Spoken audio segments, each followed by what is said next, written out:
ഈശോമിശിഹായിക്ക് സ്തുതിയായിരിക്കട്ടെ. വിശുദ്ധ യോഹന്നാൻ അറിയിച്ച സുവിശേഷം 11-ാം അധ്യായം 32-ാം വാക്യം. കർത്താവേ, നീ ഇവിടെ ഉണ്ടായിരുന്നുവെങ്കിൽ എൻ്റെ സഹോദരൻ മരിക്കുകയില്ലായിരുന്നു. ഇന്ന് 40-ാം വെള്ളിയാണ്. അടുത്തയാഴ്ച പീഡാനുഭവ വാരത്തിലേക്ക് നമ്മൾ പ്രവേശിക്കുക. ഈ അവസാന നിമിഷവും എൻ്റെ ഈശോ എന്നെ ഓർമ്മിപ്പിക്കുന്നത് നിന്റെ ജീവിതത്തില് ആഴമായ വിശ്വാസമുണ്ടോ എന്ന് ആത്മശോധന ചെയ്യാനായിട്ടാണ്. ഇന്നത്തെ വചനത്തിൽ നമ്മൾ കാണുന്നത് മറിയത്തിന്റെ വാക്കുകൾ അല്ലെ. കർത്താവേ, നീ ഇവിടെ ഉണ്ടായിരുന്നുവെങ്കിൽ എൻ്റെ സഹോദരൻ ലാസർ മരിക്കുകയില്ലായിരുന്നു. ആഴമായ വിശ്വാസത്തോടെ മറിയം പറയുന്ന വാക്കുകളാണ്. കർത്താവിന്റെ പാദാന്തികത്തിൽ ഇരുന്ന് അവന്റെ വചനം ശ്രവിച്ച മറിയത്തിന് ഒരു ഉറപ്പുണ്ടായിരുന്നു, എന്റെ ദൈവം എന്റെ കൂടെ ഉണ്ടെങ്കിൽ എന്റെ ജീവിതത്തില് ഒരു പ്രതിസന്ധിയും ഉണ്ടാവില്ല, ഒരു മരണവും ഉണ്ടാവില്ല. കാരണം എന്റെ ദൈവം എന്നെ സംരക്ഷിക്കും. ആഴമായ വിശ്വാസം. അതാണ് ഈശോ വന്നപ്പോൾ തന്നെ ഓടിപ്പോയി മറിയം പറയുന്നത്. സ്നേഹമുള്ളവരെ, ഈ 40-ാം വെള്ളിയില് എൻ്റെ ഈശോ എന്നോട് ചോദിക്കുന്നത്, നിന്റെ ജീവിതത്തില് ഈ മറിയത്തെ പോലെ ആഴമായ വിശ്വാസം നിനക്കുണ്ടോ? എന്ത് മറുപടിയാണ് എനിക്ക് കൊടുക്കാനുള്ളത്? പലപ്പോഴും നമ്മുടെ ജീവിതത്തിൽ ആത്മശോധന ചെയ്താൽ നമുക്കറിയാം ആഴമായ വിശ്വാസം നമുക്കില്ലാതെ പോവുകയാണ്. പല കാര്യങ്ങളും നമ്മൾ പ്രാർത്ഥിക്കുന്നത് ലഭിക്കാതെ വരുമ്പോൾ, ജീവിതത്തിൽ ഒരു സഹനം ഉണ്ടാകുമ്പോൾ, ഒരു വേദന ഉണ്ടാകുമ്പോൾ ഈ ദൈവത്തെ തള്ളിപ്പറഞ്ഞുകൊണ്ട് വിശ്വാസം ഉപേക്ഷിച്ചു പോകുന്നവരുടെ എണ്ണം നേരി വരികയാണ്. പിന്നെ പ്രാർത്ഥിക്കുന്നില്ല, പിന്നെ പള്ളി വരുന്നില്ല, തമ്പുരാനെ കുറ്റം പറഞ്ഞു കടന്നു പോവുകയാണ്. കാരണം എന്താ? ഞാൻ പ്രാർത്ഥിച്ചത് ലഭിച്ചില്ല.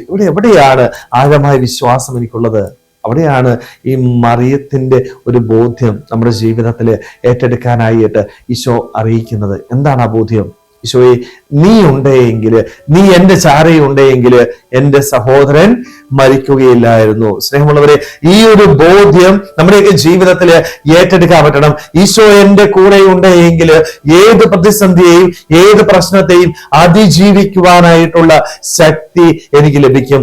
എൻ്റെ ജീവിതത്തിൽ എത്രമാത്രം സഹനമുണ്ടായാലും എത്രമാത്രം വേദനയുണ്ടായാലും ഈ വേദനകളില് ഈ സഹനങ്ങളില് എൻ്റെ ദൈവം എൻ്റെ കൂടെ ഉണ്ടെങ്കിൽ എനിക്ക് അവയെ അതിജീവിക്കുവാനായിട്ട് സാധിക്കും. സ്നേഹമുള്ളവരെ, ഈ ബോധ്യം നമ്മുടെ മനസ്സിലുണ്ടോ എന്ന് ആത്മശോധന ചെയ്യണം. ഈശോ ഉണ്ട് കൂടെ, പക്ഷെ ഈശോ കൂടെ ഉണ്ട് എന്ന് തിരിച്ചറിയാനായിട്ട് സാധിക്കാതെ വരുമ്പോഴാണ് പലപ്പോഴും നമ്മൾ വീണു പോകുന്നത്.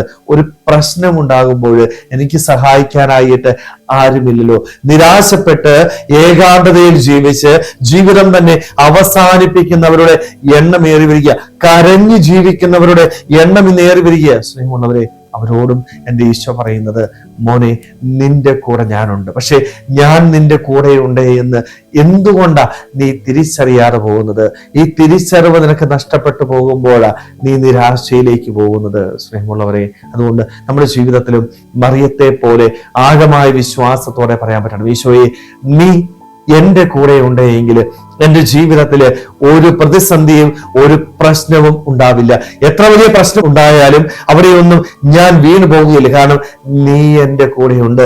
നീ എനിക്ക് വേണ്ടി യുദ്ധം ചെയ്ത് എൻ്റെ ജീവിതത്തില് എനിക്ക് വേണ്ടത് പ്രദാനം ചെയ്യുമെന്ന് എനിക്ക് ഉറച്ച ബോധ്യമുണ്ട്. സ്നേഹമുള്ളവരെ, അതുകൊണ്ട് നമ്മുടെയും ജീവിതത്തിൽ ഈ ഉറപ്പ് നേടിയെടുക്കാം. തമ്പുരാനില് അടിയുറച്ച് വിശ്വസിച്ചുകൊണ്ട് അവന്റെ കരം പിടിച്ചുകൊണ്ട് ഈ ലോക ജീവിത യാത്രയിൽ മുന്നോട്ട് പോകുവാനായിട്ട്, സഹനങ്ങളിൽ വീണു പോകാതെ എൻ്റെ ദൈവം എന്നെ സംരക്ഷിക്കും എന്നുള്ള ഉറച്ച ബോധ്യത്തിൽ മുന്നോട്ട് പോകുവാനായിട്ട് നമുക്ക് ഓരോരുത്തർക്കും ആത്മാർത്ഥമായിട്ട് ആഗ്രഹിക്കാൻ പരിശ്രമിക്കാം. ദൈവം നമ്മളെല്ലാവരെയും സുഖമായിട്ട് അനുഗ്രഹിക്കട്ടെ.